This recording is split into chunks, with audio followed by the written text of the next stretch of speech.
Greetings, my fellow normies. This is Scott with Just a Normie. I'm going to discuss a couple things today.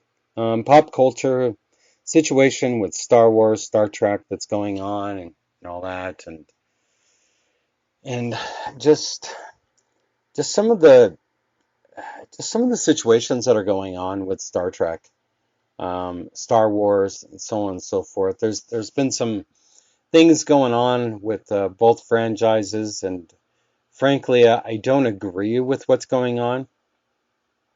Um, Star Trek's got this new lower decks, and it looks like crap and stuff. It's not funny. They think it is.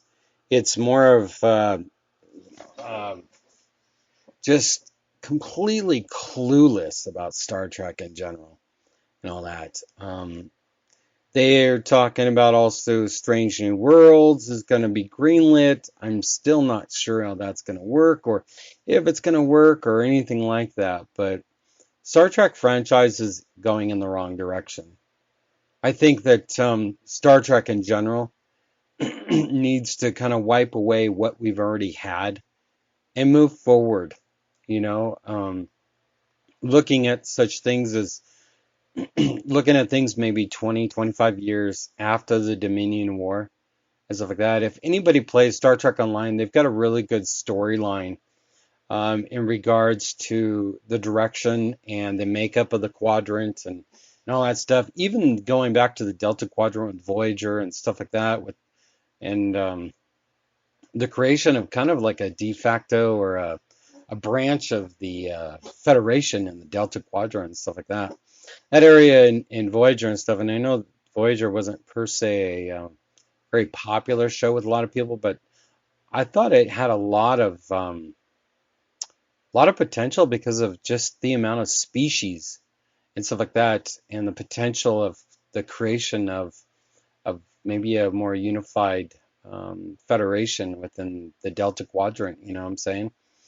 And while also the Alpha Quadrant, Beta Quadrant, and the Dominion War, dealing with the aftermath of that, the Klingon Empire, everything else that went along with it, and so on and so forth. I think that's the better direction.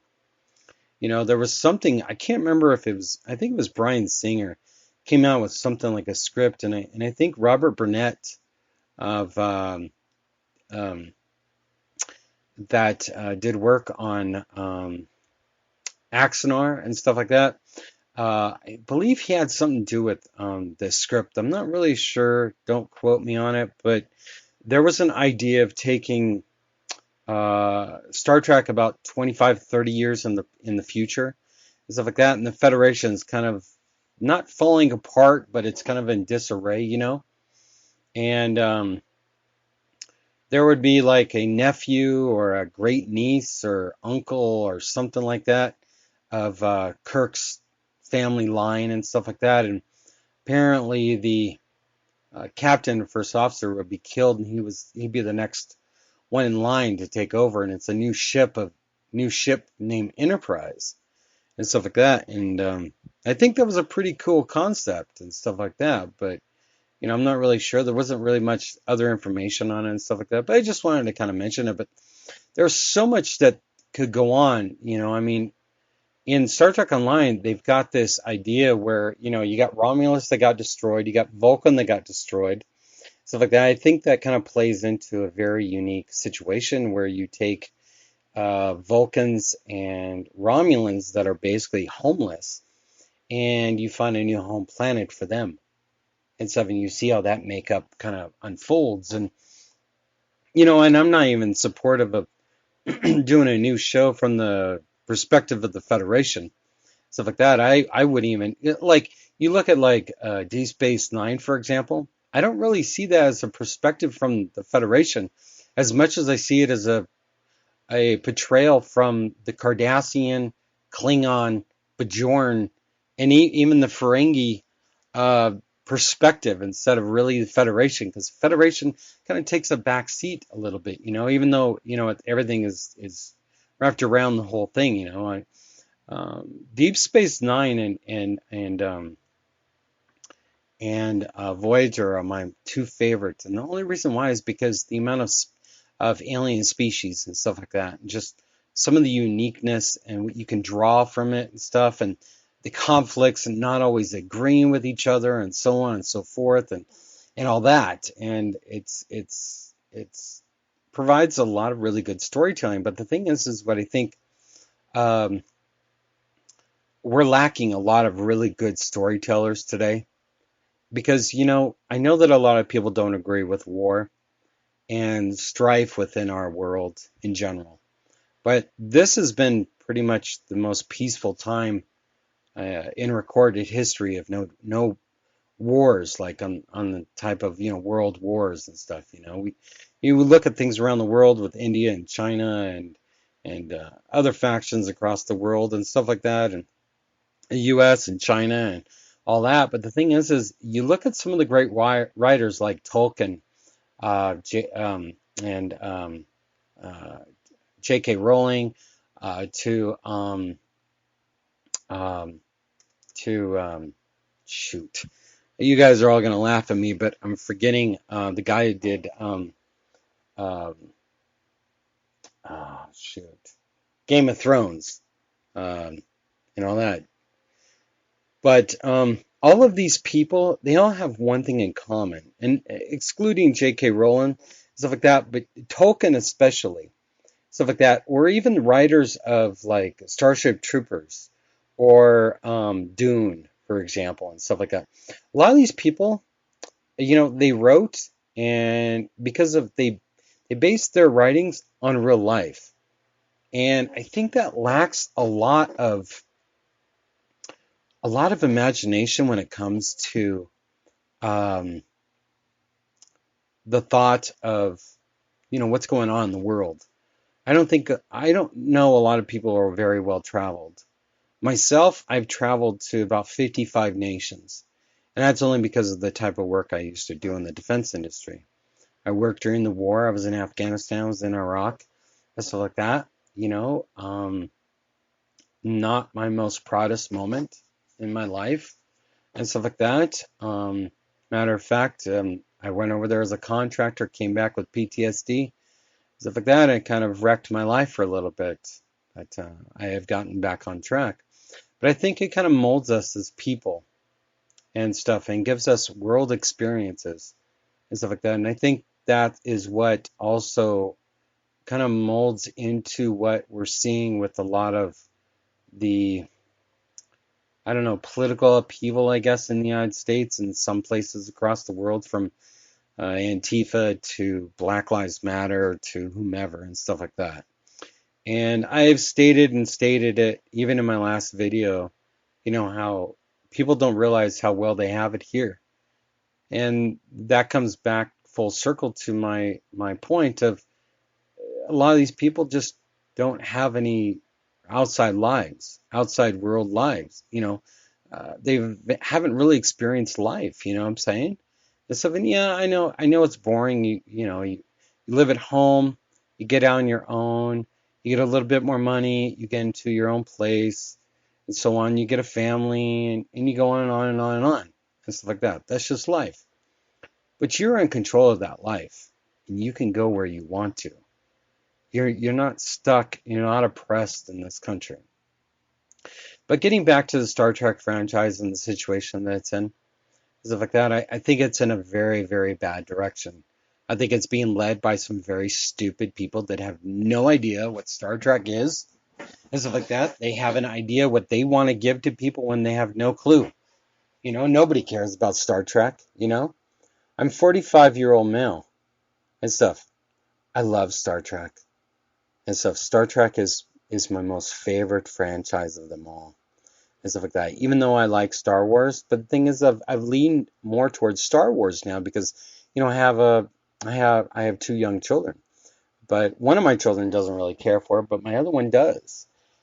And I've learned to really like Star Wars and to love the rich and the lore, the background, and all that stuff. Just as much as I've loved Star Trek. Star Trek is just is There's so much lore to it. There's so much history, just like there is with Star Wars and stuff. And it's just they think putting in transgenders or aliens or an Asian woman as captain and all that stuff, as if, or somebody kissing another person that's a male or a female, like that's new. All that stuff's come before with Star Trek, from Deep Space Nine to the original Star Trek. I mean, for Christ's sakes, during the 60s, Kirk kissed Uhura. A white on black kiss was never heard of. It was a big no-no. Big boo-goo. You know what I'm saying? Back in that time. That was just breathtaking. They were wondering if it was even the network would even show it. And they did. You know what I'm saying? And stuff, And these writers and these people that are in charge of Star Trek, stuff like that, they have no idea about the history at all and stuff, and stuff. And that's why it's like myself, I've been writing. I'm written up to almost 65 to 80 pages because I'm writing a sci-fi novel, stuff like that, with a lot of political intrigue and all that stuff too as well. And I have a co-writer that's helping me write it and stuff like that.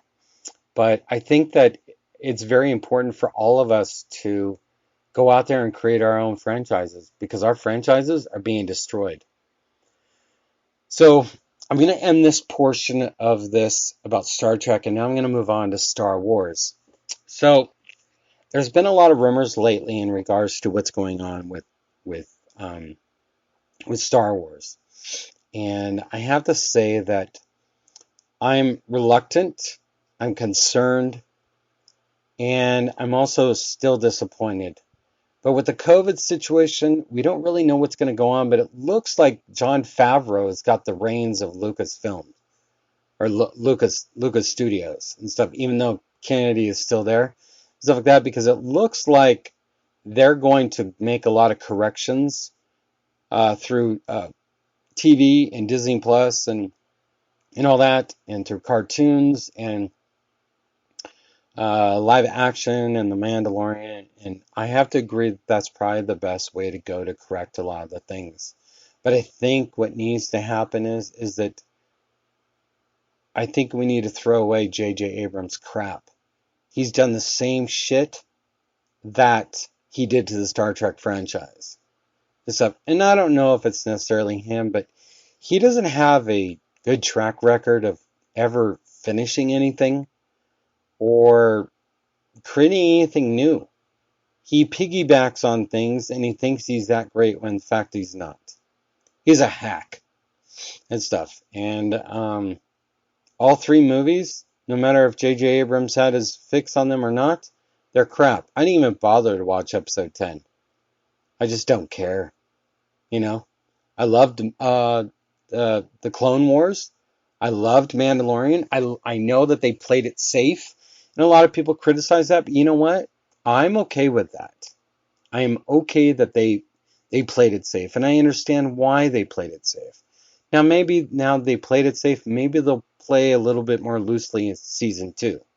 And they're bringing in a lot of people like Ahsoka and Bo-Katan and stuff like that, and all that. So I think we're going to get more rich, some more rich lore and history, and kind of try and steer that, which is Star Wars, in a better direction and stuff. I'm not too sure. I think that they should take a step back from the movies and stuff like that, And I would even like to entertain the possibility that they look at the what they have deemed legends and go back into like the new Jedi Order and stuff like that, because you know what? They could potentially say, look, that all episodes 7, 8, 9, or 8, 9, 10 were just a dream that Luke saw. Because right now, it hurts me to say this, but I don't care about frickin' Luke anymore. I just don't. Jump 10 years ahead and have somebody create a new Jedi Order and stuff, you know what I'm saying? And make a few of the children like like Skywalkers or something like that.